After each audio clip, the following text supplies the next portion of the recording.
और ये कहना गलत नहीं होगा,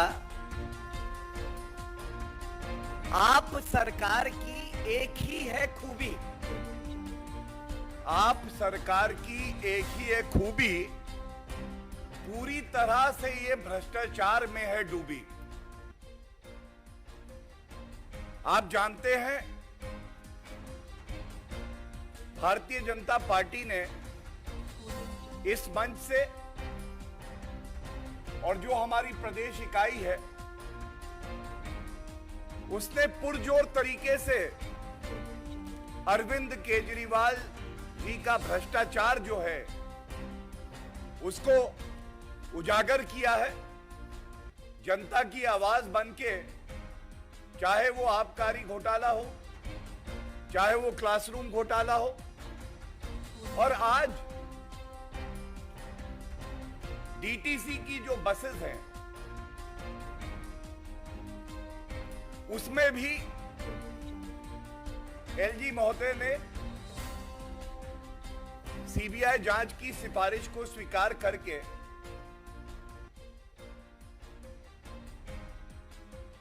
आगे बढ़ाया है।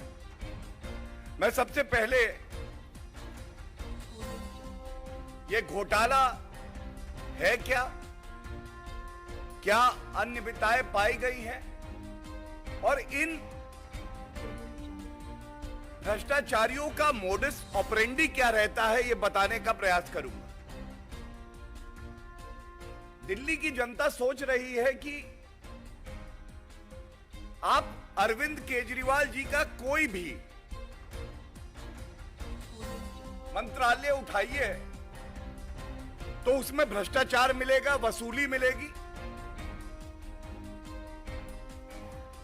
Taylor making of contracts and tenders, ऐसा निविदा बनाओ कि जो हमारे चहेते मित्र हैं, जो गुलाबी गड्डियां अरविंद केजरीवाल की तिजोरी में वापस दे सके जनता के रुपए की, उन्हीं को टेंडर मिले। जो तथ्य सामने आए हैं, सबसे पहले शुरुआत करूंगा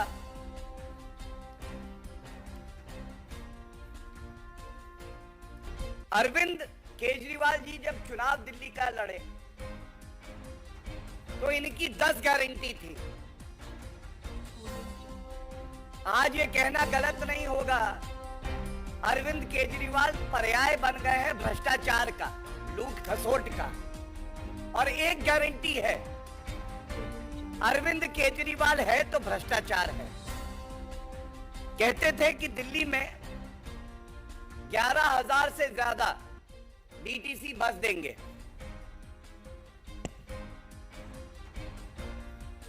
दिल्ली की जनता उम्मीद लगा के इंतजार करती रही, बस तो नहीं आई।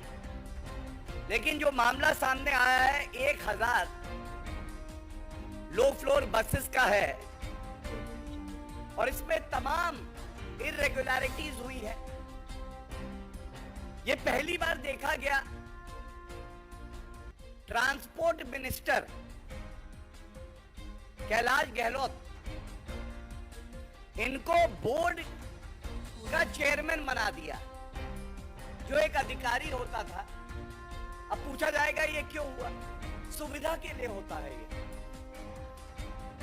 अगर अरविंद केजरीवाल का मंत्री रहेगा तो कानून को ताक पे रखते हुए जैसा अरविंद केजरीवाल बताएंगे वैसी ही शर्तें रखी जाएंगी निविदा में। वही व्यक्ति का चयन होगा, उसके बाद वसूली होगी, रुपया घूम के अरविंद केजरीवाल की तिजोरी में आ जाएगा। तो पहली अनियमितता तो ये थी। और जनता को भटकाने के लिए ऐसा प्रतीत हो कि सब बड़ा ही पारदर्शी तरीके से हो रहा है, एक कंसल्टेंट जरूर बना देते हैं। इस मामले में भी एक संस्था है DIMTS, इसको कंसल्टेंट बनाया। विचित्र बात यह है कि इस कंसल्टेंट ने कंसल्टेशन जो किया वो ये किया कि कैसे वसूली का रुपया, ये काला धन, गुलाबी गड्डियां अरविंद केजरीवाल तक पहुंच जाएं और भ्रष्टाचार पूरा हो जाए। जो L1 था, बड़ी ही प्रतिष्ठित कंपनी थी, लेकिन L1 से इनकी सांठगांठ नहीं थी। इन भ्रष्टाचारियों को जनता का जितना रुपया चाहिए था, वो एक ईमानदार कंपनी देने के लिए नहीं तैयार थी। तो इन्होंने एक और कंपनी जो इनकी चहेती थी, जिसको इनको चिन्हित करके सेलेक्ट करना था, JBM, उसको बातचीत के लिए बुलाया। सवाल पूछा जाएगा, L1 जनता का कम रुपया खर्च करके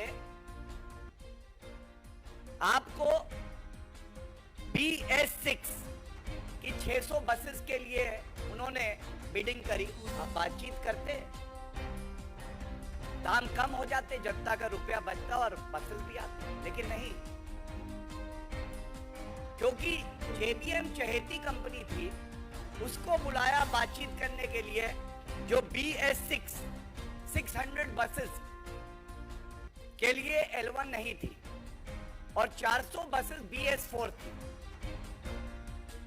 ये पूछना चाहेंगे, क्या आपने कानून नहीं पढ़ा है अरविंद केजरीवाल जी? या आपकी नियत में इतना खोट आ गया है कि कानून को दरकिनार करके केवल वसूली करने के लिए आप कुछ भी करने को तैयार हैं? There are multiple judgments of the Honorable Supreme Court that there has to be a level playing field. समानता होनी चाहिए हर बिडर के लिए।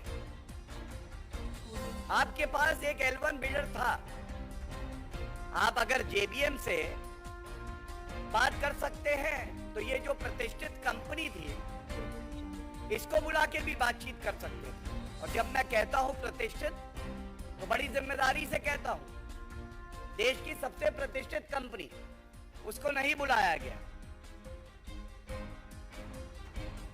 और ये जब सारा मामला सामने आया, तो तमाम कंप्लेंट की गई।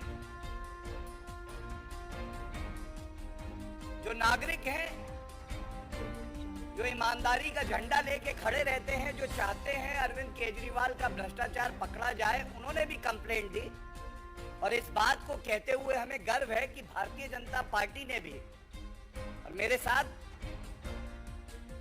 विजेंद्र जी भी बैठे हैं, इनकी भी एक कंप्लेंट है, इस मुद्दे को पुरजोर तरीके से उठाया। एक कमेटी का गठन हुआ, retired IAS officer OP Agarwal ji ने जो सारे बिंदु थे, उसका गहरा अध्ययन किया। और गहरा अध्ययन करने के बाद एक रिपोर्ट दी गई, और इस रिपोर्ट में बिल्कुल स्पष्ट हो गया कि तमाम ऐसी अनियमितताएं जानबूझ के करी गई, कानून की अनदेखी करते हुए, क्योंकि मकसद केवल एक था। मकसद ये था कि जो हमारे मित्र हैं, उन्हीं को हम ये टेंडर दें और इन मित्रों से हम भ्रष्टाचार का इत्र लगाएं। और मैं ये बता दूं कि ये अनियमितताएं इतनी चिंताजनक है कि सोच के डर लगता है कि अरविंद केजरीवाल जी कितनी लूट खसोट करना चाहते हैं। जनरल फाइनेंशियल रूल्स होते हैं। अरविंद केजरीवाल जी, आप बताइए, जनरल फाइनेंशियल रूल्स का पालन आपने क्यों नहीं किया? आप अपने आप को संविधान से और कानून से ऊपर समझते हैं। एक मैनुअल है प्रोक्योरमेंट ऑफ गुड्स, उसकी गाइडलाइंस हैं, आपने उसका भी पालन नहीं किया। ऐसा क्यों है?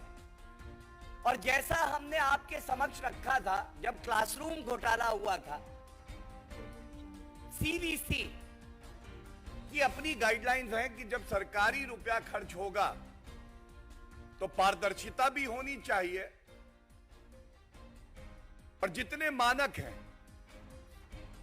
उन सब का पालन करना जरूरी है। और पुनः अरविंद केजरीवाल जी ने कहा कि नहीं, सीवीसी जरूरी नहीं है, मेरे लिए तो करप्शन जरूरी है। अगर मैं आया हूं तो करप्शन तो करूंगा ही करूंगा, जनता का रुपया तो मुझे लूटना ही है। ये जो सवाल हम लोग यहां से पूछ रहे हैं, ये गंभीर सवाल है। और सबसे महत्वपूर्ण, जो 1000 बसेस आनी थी, इनकी मेंटेनेंस का ठेका भी इस तरह से बनाया गया कि जो इनबिल्ट 3 साल की मेंटेनेंस होती है मुफ्त। आप किसी से नई बस लेंगे तो वो कंपनी आपको कुछ साल के लिए मेंटेनेंस देगी, उसको जोड़ दिया मेंटेनेंस कॉन्ट्रैक्ट में, जिससे कि भारी रकम हम दें इस कंपनी को, वापस हमारे पास घूम के आए, और जो इनबिल्ट मेंटेनेंस प्राइस में है उसको दोबारा फैक्टर इन कर दिया इन्होंने अपने मेंटेनेंस कॉन्ट्रैक्ट में। ये कुछ प्रमुख बिंदु मैंने आपके समक्ष रखे, और तथ्य हैं जो भी रखे जाएंगे, लेकिन अब मैं कुछ मुख्य बातें आपके समक्ष रखना चाहता हूं। जब सत्येंद्र जैन जेल की सलाखों के पीछे गए, उससे पहले उनको सर्टिफिकेट अरविंद केजरीवाल ने दिया था कि कट्टर ईमानदार हैं। ईमानदारी देखिए, 3.5 महीने से जेल में है। लेकिन एक बदलाव आया। आज मैंने प्रेस वार्ता सुनी आम आदमी पार्टी की। एक गंभीर आरोप आता है, जो अपने आप को कट्टर ईमानदार पार्टी कहती है, उसका प्रवक्ता आके ये नहीं कहता है कि घोटाला नहीं हुआ। आप इस बात पे ध्यान दीजिएगा। आज आम आदमी पार्टी ने यह नहीं कहा कि घोटाला नहीं हुआ, उन्होंने एक और मुद्दे को उठाया, और जो उनका मूल चरित्र है कि मुख्य मुद्दे से भटका दो, सही काम को लटका दो, वही काम आज कर रहे थे। अगर आप मुख्य मुद्दे से भटकाएंगे तो मैं ये जरूर कहूंगा कि आप अगर लटकाना जानते हैं ना, तो जनता झटका देना जानती है। दूसरी प्रमुख बात जो उठाना चाहेंगे, आज यह भी नहीं कहा गया कि हम कट्टर ईमानदार हैं, और मजबूरी है। जब एक के बाद एक हवाला घोटाला, स्वास्थ्य मंत्री जेल में, उप मुख्यमंत्री मनीष सिसोदिया आबकारी घोटाला,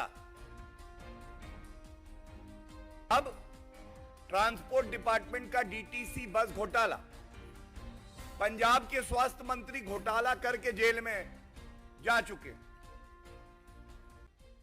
अब कैसे कहेंगे हम कट्टर ईमानदार? और जनता भी समझ गई है ये कट्टर बेईमान है।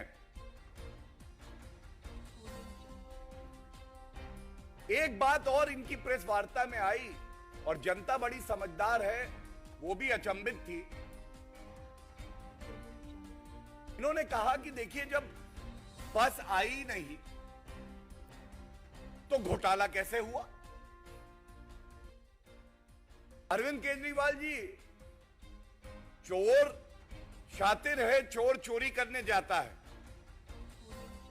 पुलिस दबोच लेती है, जनता पकड़ लेती है। चोरी करने से पहले पकड़ा जाता है, चोर कहता है मैं ईमानदार हूं क्योंकि चोरी नहीं करी। चोरी करने का प्रयास, मंशा जो आपकी है, और क्या यह सत्य नहीं है? कि आपने शिकायत जब आई तो ये जो 1000 बसेस का जो टेंडर आपने अवॉर्ड किया था, इस पे रोक लगाई। ये तथ्य आपने जनता के बीच में क्यों नहीं रखा? अपनी तरफ से आप भ्रष्टाचार पूरा कर चुके थे, वसूली हो चुकी थी, काला धन आपकी तिजोरी में पहुंच चुका था। लेकिन जब एक मजबूत विपक्ष दिल्ली में भारतीय जनता पार्टी है और अपनी जिम्मेदारी का निर्वहन करके शिकायत करी, जनता की आवाज बनी, आप पे दबाव बना, आपको लगा हां हमारी चोरी पकड़ी गई है, तब आपने कहा ये जो अवार्ड दिया है बसेस का, इस पे रोक लगा दी जाए। अरविंद केजरीवाल जी, आपसे पूछना चाहेंगे, क्या ये तथ्य सही नहीं है? और आज ये जरूर आपसे पूछा जाना चाहिए, आप इधर उधर की बात मत करिए। आप हमें जो प्रश्न हम यहां से उठा रहे हैं उनका उत्तर जरूर दीजिए। आप ये बताइए, ऐसा क्यों है कि आपकी मोडस ऑपरेंडी सबसे पहला दोस्तों को बुलाओ, अरविंद केजरीवाल उन दोस्त से कहें तुम मुझे गुलाबी गड्डियां दो, मैं तुम्हें टेंडर दूंगा। उसके बाद ये जो चहेते हैं ये बैठते हैं अरविंद केजरीवाल जी के साथ। ये मोडस ऑपरेंडी का दूसरा कदम है। टेंडर दिल्ली की भ्रष्टाचारी सरकार में सरकार नहीं बनाती है, वो मित्र बनाते हैं। वो बताते हैं अरविंद केजरीवाल जी थोड़ा सा क्वालिटी कम हो जाए चलेगा, रुपया बढ़ा देते हैं आपका। कहीं ठीक है भाई, तो टेलर मेकिंग ऑफ टेंडर, काट छाट ऐसी करो कि कोई और ना क्वालिफाई करे, केवल मित्र ही आए। तीसरा, फिर केवल मित्रों को टेंडर जो है वो दे दिया जाता है, बाकी सब बाहर हो जाते हैं। जब टेंडर दिया जाता है तो वसूली भी पूरी हो जाती है, और जब वसूली पूरी हो जाती है तो दो उदाहरण दूंगा। आबकारी घोटाले में जब पकड़े गए तो वही नीति जो कह रहे थे अच्छी है उसको वापस ले लिया और यहां पे टेंडर दे के रोक लगा दी। ये क्या दर्शाता है कि जब चोर पकड़ा जाए तो कहे कि नहीं भाई गलती हो गई, माफ कर दीजिए, लेकिन चोरी तो की ना अरविंद केजरीवाल जी आपने। इसीलिए आज दिल्ली की जनता ये कह रही है, ऐसे मुख्यमंत्री को जिसके हर मंत्रालय में भ्रष्टाचार है, मुख्यमंत्री की कुर्सी पर बने रहने का कोई हक नहीं है। और हम ये उम्मीद करते हैं ये जो मुख्य बिंदु उठाए हैं इस पे अरविंद केजरीवाल जी जरूर उत्तर देंगे। धन्यवाद। मेरा आग्रह है माननीय आदेश गुप्ता जी से कि आपको संबोधित करें। माननीय आदेश। धन्यवाद संजय जी। सभी पत्रकार मित्रों को मेरा नमस्कार। अभी हमारे राष्ट्रीय प्रवक्ता गौरव जी ने बहुत सारे बिंदु इस बड़े भ्रष्टाचार के बारे में उठाए हैं। अरविंद केजरीवाल की सरकार स्वराज से शराब और फिर शराब से भ्रष्टाचार के सफर में इतनी डूब गई है कि वो जो भी काम करते हैं, जो भी खरीद फरोख्त होती है, वो बिना भ्रष्टाचार के होती ही नहीं है। और जैसे कल जिस जांच के आदेश हुए डीटीसी बस खरीद के घोटाले में, वो इस कड़ी की एक नई फहरिस्त बनी है। दिल्ली में 1000 बसों की खरीद का टेंडर होता है और वो टेंडर में बहुत सारी अनियमितताएं होती हैं। बसों की खरीद में अपनी चहेती कंपनी को फेवर करने के लिए टेंडर के नियमों का, प्रिक्योरमेंट के नियमों का सीवीसी की गाइडलाइंस को धज्जियां उड़ाकर अपनी चहेती कंपनी को टेंडर दिया जाता है, ठेके दिए जाते हैं। उसमें जो हजारों करोड़ों रुपए का भ्रष्टाचार किया है, उससे ये बिल्कुल साफ लग रहा है कि अरविंद केजरीवाल सीवीसी नहीं मानते हैं। उनका एक ही काम करने का तरीका, उनके लिए सीवीसी गाइडलाइन नहीं है, उनके लिए है DCC, direct cash collection. Arvind Kejriwal हर टेंडर में, हर पॉलिसी में जो दिल्ली सरकार बनाती है, उसमें उनका एक ही उद्देश्य है, DCC, direct cash collection of आम आदमी पार्टी। और इसीलिए दिल्ली में जब से आई है, आप कर रही है रोज भ्रष्टाचार का पाप। दिल्ली में जब से आई है, आप कर रही है रोज भ्रष्टाचार का पाप। और इसीलिए कहते हैं कि आप नहीं पाप है, भ्रष्टाचार की बाप है, दिल्ली और देश की जनता के लिए अभिशाप है। और इसीलिए अरविंद केजरीवाल और इनकी पार्टी के नेता, जब से इनके खुलने लगे हैं काले कारनामे, तब से आप नेता लगे हैं बहुत घबराने।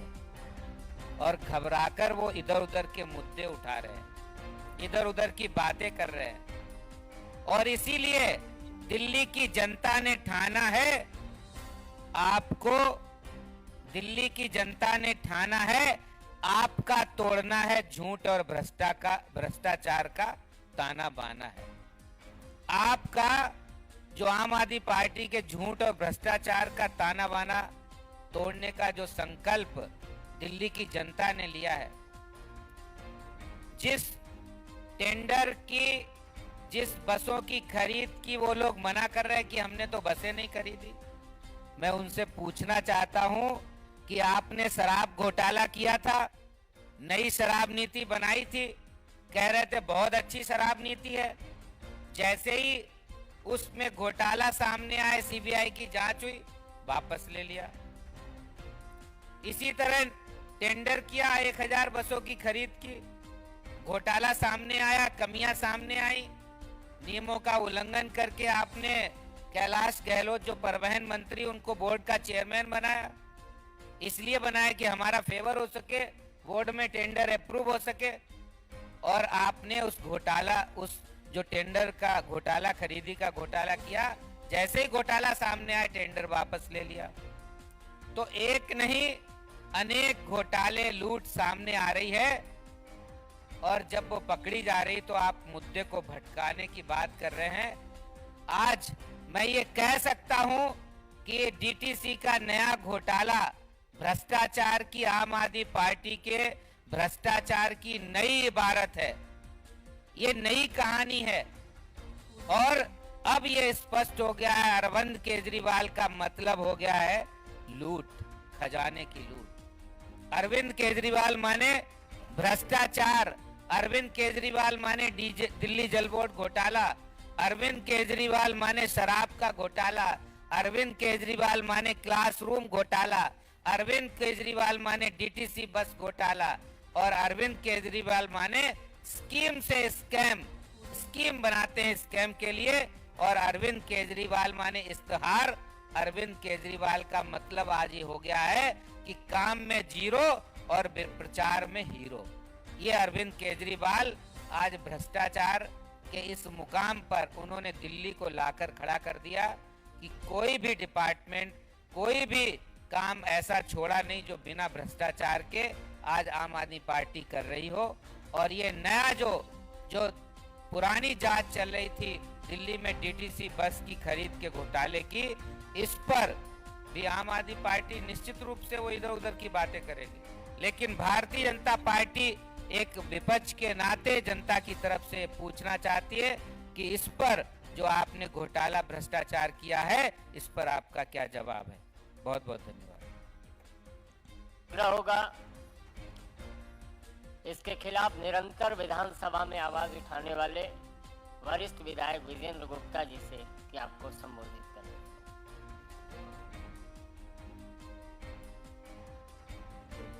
क्योंकि 4.5 साल के लंबे संघर्ष के बाद भ्रष्टाचारियों की पोल अब खुलने के कगार पर है। मैं संक्षिप्त में 2018 से शुरू करता हूं। 1 जून 2018 को एक षड्यंत्र के तहत दिल्ली के ट्रांसपोर्ट मिनिस्टर को डीटीसी के बोर्ड का चेयरमैन नियुक्त किया गया। ये हैरानी प्रकट करने वाला ये फैसला था, क्योंकि डीटीसी के इतिहास में 1970 से लगभग 52 वर्ष में ऐसा कभी नहीं हुआ कि डीटीसी का चेयरमैन कोई पॉलिटिकल आदमी बने। लेकिन चूंकि भ्रष्टाचार की नींव रखी गई 1 जून 2018 को, ये जो 1000 लो फ्लोर बसेस खरीदने का मामला है, ये तभी से चल रहा है। जून 1 को चेयरमैन की अपॉइंटमेंट होती है और जून के महीने में ही एक दागदार कंपनी जेबीएम लिमिटेड, उसका पदार्पण दिल्ली की सरकार में होता है और वो एक प्रपोजल लेकर आता है और वो प्रपोजल दिया जाता है। देखिए प्रपोजल कितना मजेदार है। प्रपोजल में था कि बस खरीदेगी सरकार, लेकिन उसका जो रजिस्ट्रेशन होगा उसमें 2 को ओनर होंगे, एक जेबीएम और एक दिल्ली की सरकार। प्रॉपर्टी सरकार की, लेकिन को ओनरशिप एक प्राइवेट आदमी के साथ। दूसरा टेंडर कोई नहीं होगा, बिना टेंडर के उसके प्रपोजल पर ओके। तीसरा, उसको 14,000 रुपए प्रतिदिन सरकार पेमेंट देगी। बस सरकार की, सीएनजी सरकार की, कंडक्टर सरकार का 14,000 रुपए पर डे देगी। 14,000 रुपए पर डे का मतलब है 4 लाख रुपया पर महीने और लगभग 10 साल में 5 करोड़ रुपया। बस की कीमत 70 लाख रुपए। हमने ये मामला वहां से उठाना शुरू किया। मैं नेता विपक्ष था। अगस्त 2018 में ये मामला जब प्रकाश में आया और सदन में इस मामले को ले जाने के लिए जो हमने प्रेस वार्ता की, तो उसके बाद इस पूरे प्रपोजल को दबा दिया। फिर एक नई शुरुआत हुई जुलाई 2019 में, और जुलाई 2019 में जो L1 था उसको वर्क ऑर्डर नहीं दे रहे, L2 से नेगोशिएशन कर रहे हैं कि L1 के रेट पर आप देना। और इसके अलावा जब बोर्ड की मीटिंग में ये मामला आया 2019 जुलाई का अप्रूवल के लिए, तो मैं 2-3 पंक्तियां पढ़ देता हूं, क्योंकि हमने भी उस समय भी इस मामले पे ऑब्जेक्शन किया और एंटी करप्शन ब्रांच को कंप्लेंट डाल दी। इसमें एडिशनल चीफ सेक्रेटरी मीटिंग में कहते हैं, made queries about the manner in which the tender has been dealt by the DTC and it was pointed out by her that this was one tender, but the DTC is processing the same as if there are 2 separate tenders for the BS4 and BS6. Tender एक, लेकिन उसको split कर दिया board की meeting में लाकर work order देते वक्त।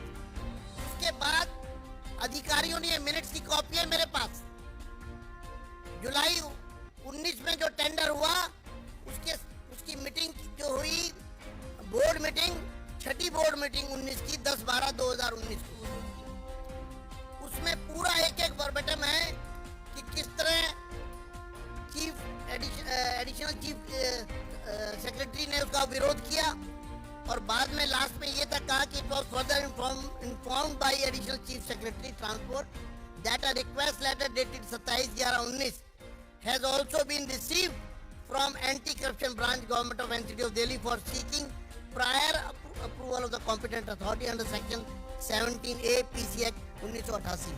यानी कि एक तरफ एसीबी जांच करने के लिए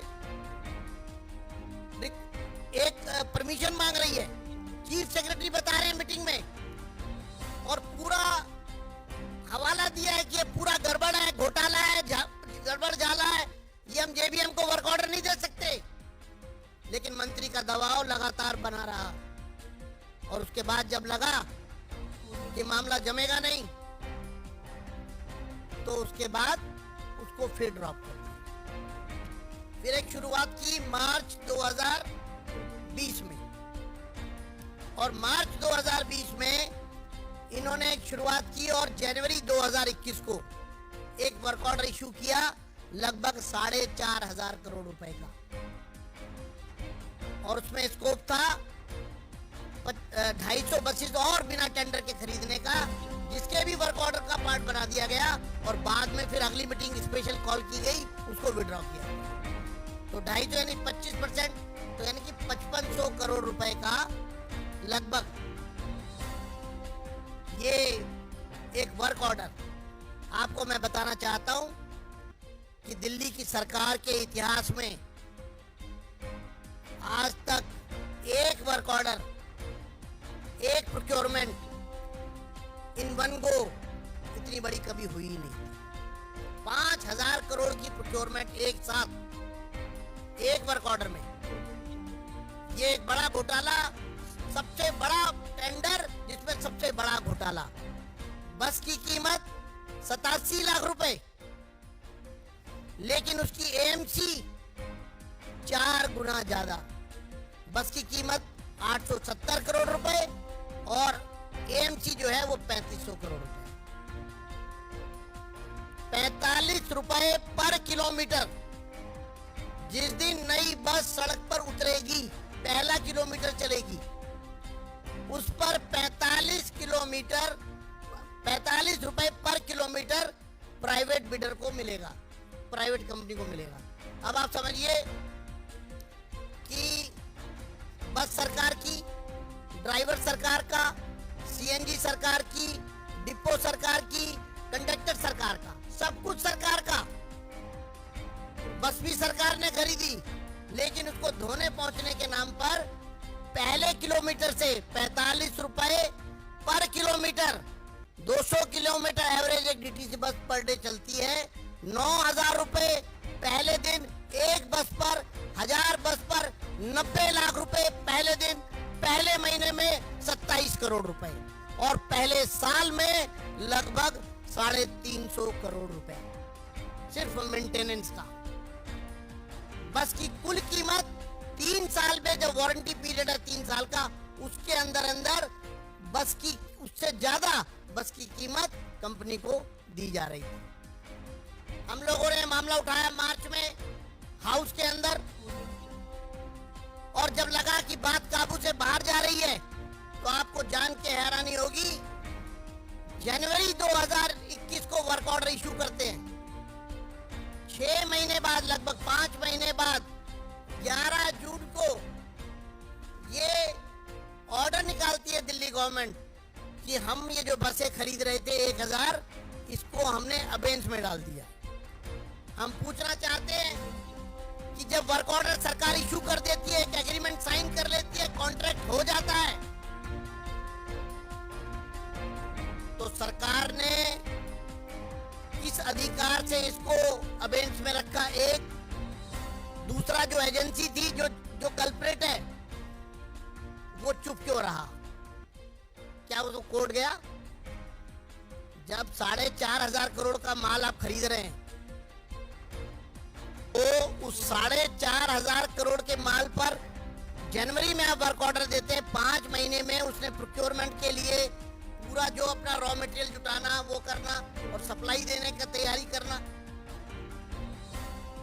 और हमारा सीधा आरोप है कि जनवरी में जब वर्क ऑर्डर इशू किया गया, वर्क ऑर्डर के साथ ही रिश्वत ली गई। सरकार में वर्क ऑर्डर के साथ कैश, मोटा माल केजरीवाल के लोगों ने, देने के बदले में। और जून में उस ऑर्डर को, वर्क ऑर्डर को बेंच में डाल दिया। 16 जून 2021 को लेफ्टिनेंट गवर्नर ने एक कमेटी गठित की। उस कमेटी की रिपोर्ट में साफ रूप से यह आ गया कि एनुअल मेंटेनेंस कॉन्ट्रैक्ट में भारी घपला हुआ है, लेकिन मैनिपुलेशन की गई और क्लीन चिट का भ्रम पैदा करने की लोगों के बीच में कोशिश की गई। उसके बाद मामला सीबीआई को सौंप दिया गया 16 अगस्त 2021 को, और 21 सितंबर 2021 को सीबीआई ने प्राथमिकी दर्ज कर ली। अब आप देखिए, एक प्राथमिकी दर्ज है और उपराज्यपाल महोदय ने जो रिकमेंडेशन दी है और उसमें साफ रूप से ये रिक्वेस्ट भेजी है, डायरेक्शन दी है कि जो पी रजिस्टर्ड है 4A 2021 उसके साथ इसको क्लब करके और इस केस में कार्रवाई की जाए। आपको मैं बताना चाहता हूं डीटीसी की हालत क्या है। 2014-15 में जब ये लोग आए थे तो डीटीसी का घाटा था 1019 करोड़ 36 लाख रुपए सालाना 2014-15। आज वो घाटा बढ़कर के लगभग 2200 करोड़ रुपए सालाना हो चुका है। डीटीसी 2200 करोड़ रुपए सालाने में नुकसान में, और ये घाटा लगातार बढ़ रहा है।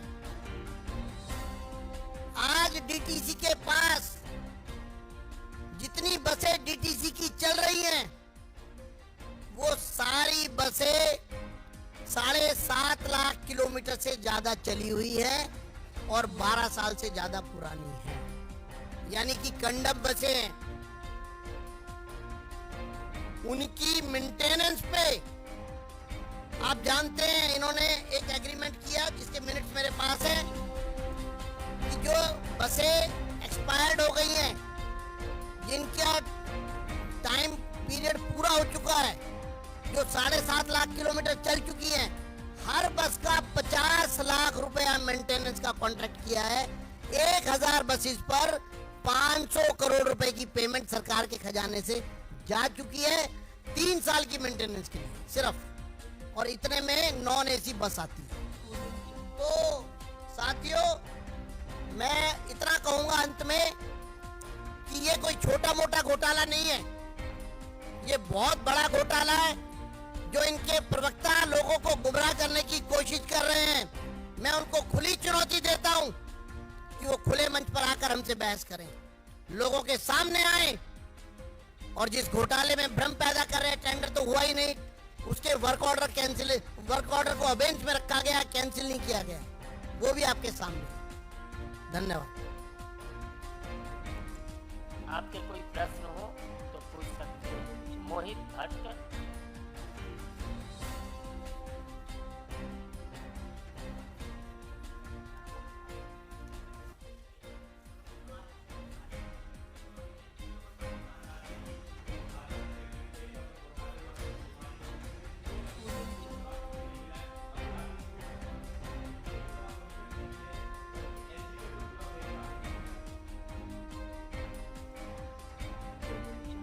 देखिए, एक विशेषता आम आदमी पार्टी की है,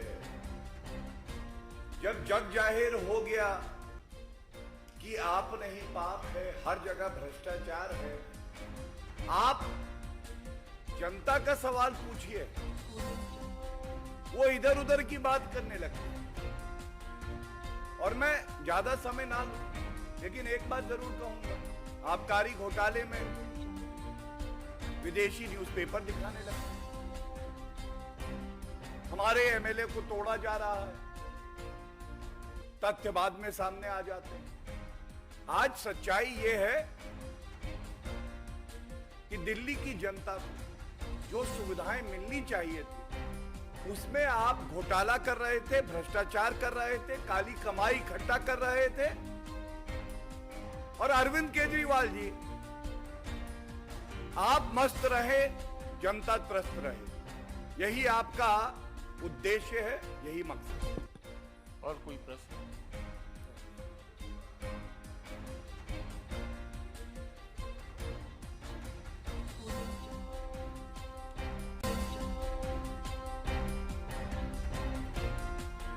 देखिए, ऐसा है, जो जानकारी हमारे पास आती है, 99% भ्रष्टाचारी अरविंद केजरीवाल को ही चाहिए। 99%। उनको पता है, अरविंद केजरीवाल के साथ ड्राइंग रूम में बैठो, चाय पियो, निविदा खुद बनाओ, गुलाबी गड्डियां दो, टेंडर पाओ। लेकिन जनता की कौन सोच रहा है? भारतीय जनता पार्टी। और जनता की आवाज इतनी प्रखर, इतनी मजबूत कर देंगे कि अरविंद केजरीवाल भी खुद आके बोलेंगे कि आप कट्टर बेईमान है।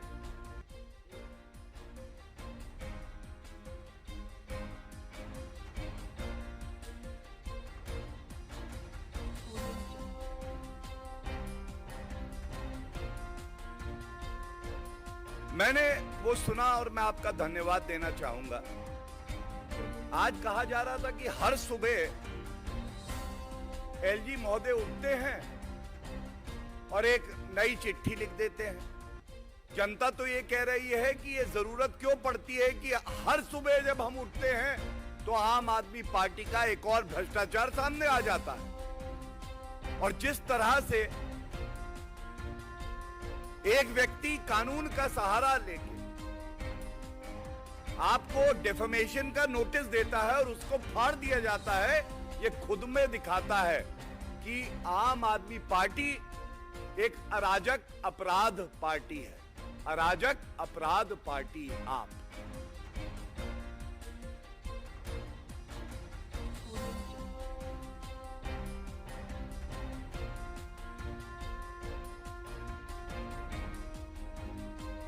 देखिए, जो प्रश्न इस मंच से उठा दिए गए हैं उसको दोबारा दोहराऊंगा नहीं।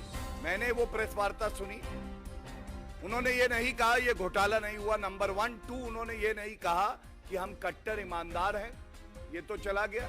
और तीसरी बात, चोर चोरी करने जाता है, पुलिस लपक लेती है, कहता है मैं चोरी तो नहीं कर पाया इसलिए ईमानदार। ये कोई तर्क है? ये अरविंद केजरीवाल का तर्क है। और मैं फिर से कहूंगा, जनता ये जो लटका रहे हैं, भटका रहे हैं, जनता भी ऐसा झटका देगी, जिंदगी भर याद रखें।